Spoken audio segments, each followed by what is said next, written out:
Hello and welcome to my channel everyday meals with Shai. आज हम बनाने वाले हैं एक बहुत ही टेस्टी डिप। ये मिडिल ईस्ट एशिया की रेसिपी है और ये बहुत ज़्यादा पसंद की जाती है। इसे हम पिटा ब्रेड के साथ भी खा सकते हैं। ये स्प्रेड की तरह भी हम यूज़ कर सकते हैं ब्रेड पे, या पिटा ब्रेड पे इसे स्प्रेड करके खाएं, या कोई भी रोल बनाते हैं हम उसमें भी हम इसे लगा सकते हैं। और ये बहुत ही टेस्टी डिप है, और अपनी ज़बान में कहें तो चटनी है, जो कि बनेगी चने से, काबुली चने से, तिल से जिसे तहीनी कहते हैं, लेमन जूस और लहसुन से, और इसमें हम डालेंगे ऑलिव ऑयल। तो ये बनती भी बहुत टेस्टी है और बनाना भी इसे बहुत आसान है। तो चलिए देखते हैं कि इसे हम कैसे बनाएंगे। तो यहाँ मैंने चने भिगो दिए थे रात में, और ये पूरी रात भीगने के बाद में मैंने इसे उबाल लिया है। और इसमें मैंने कुछ भी नहीं डाला है, सिर्फ ये चने उबले हुए हैं, और इसे हमें पूरी तरह से गला लेना है, एकदम गला लेना है। अब ये है तिल, इसे हमें भून लेना है, तिल तहीनी। तो पहले हम बना लेंगे तहीनी पेस्ट। तो हमें तिल को अच्छे से भूनना है।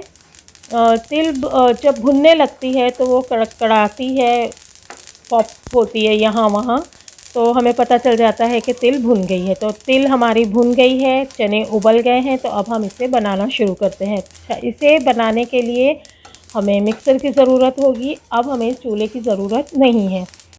अब यहाँ हमने सारा सामान ले लिया है जो हमें ज़रूरत है। तो तिल है, लहसुन, खूब सारा लहसुन चाहिए, नमक, जैतून का तेल जिसे ऑलिव ऑयल कहते हैं, और नींबू का रस है। तो मैंने यहाँ बॉटल वाला ले लिया है। आपको अगर से फ्रेश नींबू का रस लेना है तो वो भी आप ले सकते हैं। तो सबसे पहले हम तहीनी पेस्ट बनाएंगे, तो उसके लिए हम तिल को पहले पीस लेंगे। तो तिल को मैंने जार में ले लिया है और साथ ही इसमें डाल दिया है नमक।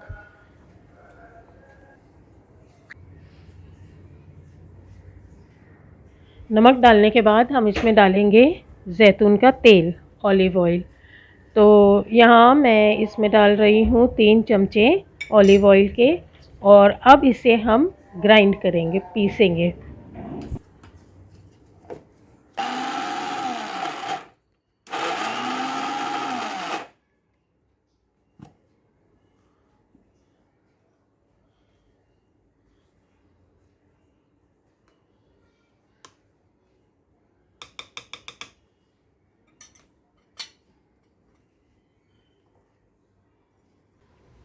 जब ये पिस जाएगा तो हमारा तहीनी पेस्ट जो है वो रेडी हो जाएगा, और फिर हम इस तहीनी पेस्ट से तहीनी सॉस बनाएंगे। तो यहाँ ये हमारा पेस्ट जो है वो रेडी हो गया है। तो अब हम इसे सॉस में कन्वर्ट करेंगे। तो सॉस में कन्वर्ट करने के लिए हमें इसमें डालना है लहसुन। तो आप लहसुन डालिए। अगर से आप सिर्फ तहीनी पेस्ट बना रहे हैं तो लहसुन थोड़ा कम डालिएगा। मैं यहाँ पे ये तहीनी पेस्ट को hummus बनाने में यूज़ करूँगी, तो मैंने लहसुन थोड़ा ज़्यादा डाला है। और अब हम डालेंगे इसमें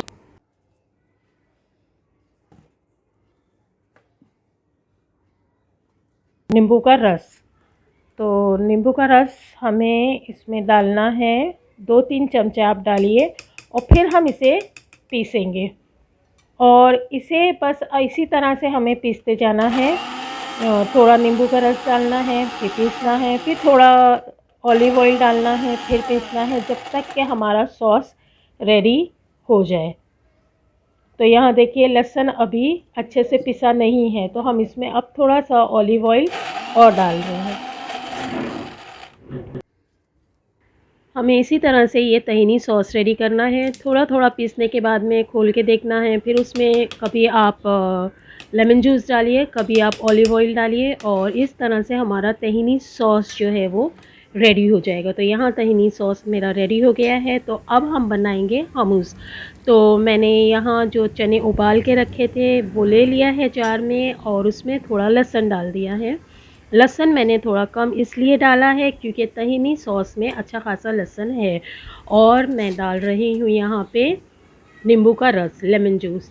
और ये है ऑरिगेनो। आप को अगर से नहीं डालना है तो ना डालें, मैंने डाला है ऑरिगेनो। अगर से आपको पार्सली डालना है तो वो भी आप डाल सकते हैं। मेरे घर में नहीं पसंद है ऑरिगे पार्सली, तो इसलिए मैंने ऑरिगेनो डाला है। नमक डाला है और डालेंगे जैतून का तेल, ऑलिव ऑयल, और फिर इसे हम पीसेंगे। इसे भी हमें उसी तरह से पीसना है जिस तरह से हमने ताहिनी सॉस रेडी किया है।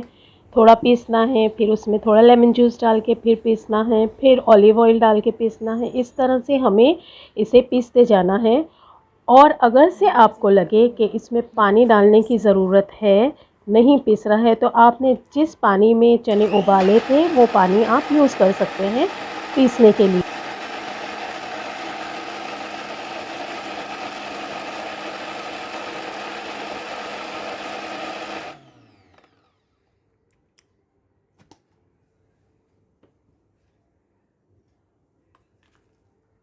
और पीसो। अब जब हम देखेंगे कि ये चने अच्छे से पिस गए हैं, क्योंकि ये तो उबले हुए हैं और एकदम गले हुए हैं, तो बहुत आराम से ये पिस जाएंगे। तो अब हम इसमें डालेंगे तहीनी सॉस। तो यहाँ मैं तहीनी सॉस डाल रही हूँ और डालेंगे थोड़ा पानी, ताकि ये बहुत अच्छे से पिसे और ये एक सॉस की जितनी कंसिस्टेंसी का बन जाए। तो यहाँ मैं पानी डाल रही हूँ, तहीनी सॉस भी डाल दिया है, पानी भी डाला है। अब बस इसे हमें पीसना है और उसी तरह से पीसना है। अगर से आपको लगे नींबू का रस थोड़ा कम है, लेमन जूस कम है, तो थोड़ा लेमन जूस और डाल दीजिए। अगर से आपको ऑलिव ऑयल कम लग रहा है तो आप ऑलिव ऑयल भी आप डाल सकते हैं। आप अपने टेस्ट के हिसाब से इसे फिर इसकी कंसिस्टेंसी बनाइए। और यहाँ मेरा ये हमूस जो है वो रेडी हो गया है। हमूस भी रेडी है और तहीनी सॉस भी रेडी है। इन दोनों सॉस को, हमूस को और तहीनी सॉस को, हम बना के फ्रिज में स्टोर भी कर सकते हैं, रख सकते हैं। और ये एक बहुत अच्छा डिप होता है, बहुत टेस्टी डिप होता है, हेल्दी भी होता है। और इसे हम पिटा ब्रेड के साथ भी खा सकते हैं, तंदूरी रोटियों के साथ भी ये बहुत टेस्टी लगता है। और जो तहीनी सॉस है, ये तहीनी सॉस है जिसे अभी मैं निकालने लगी हूँ। तो तहीनी सॉस आप सैलेड ड्रेसिंग की तरह भी यूज़ कर सकते हैं। सैलेड के ऊपर डाल के इसे यूज़ करिए, बहुत टेस्टी सैलेड हो जाता है। और इसे स्टोर करना ऐसा है कि इसे आप जब एयर टाइट डिब्बे में रखें तो इस पर आप ऑलिव ऑयल डाल दीजिए, ताकि इसके ऊपर कोई लेयर नहीं फॉर्म हो पाए, ड्राई लेयर नहीं फॉर्म हो पाए। ऑलिव ऑयल से वो लेयर नहीं फॉर्म होएगी। तो इस तरह से आपको उसके ऊपर ऑलिव ऑयल डाल के स्टोर करना होता है और ये ख़राब नहीं होगा। आराम से आप इसे 10-12 दिन तो खा ही सकते हैं। और इसके ऊपर आप कटे हुए ऑलिव्स भी डाल सकते हैं और पार्सली भी आप यूज़ कर सकते हैं। पेपरिका पाउडर अगर से आपके पास है तो वो इसके ऊपर आप स्प्रिंकल करिए, या कश्मीरी लाल मिर्च आप स्प्रिंकल करिए। आप अपने टेस्ट के हिसाब से इसको सर्व कर सकते हैं, पेपरिका पाउडर डाल के, या ऑलिव ऑयल ऑलिव काट के आप इसके ऊपर डाल सकते हैं। या पार्सली तो डालना ही है, लेकिन मैंने नहीं डाला है। उम्मीद है आपको तहीनी सॉस और हुमस की रेसिपी अच्छी लगी होगी। अच्छी लगी हो तो मेरे चैनल एवरीडे मील्स विद शाई को सब्सक्राइब कीजिए, मेरी रेसिपीज़ को लाइक कीजिए, शेयर कीजिए, कमेंट कीजिए। Thanks for watching.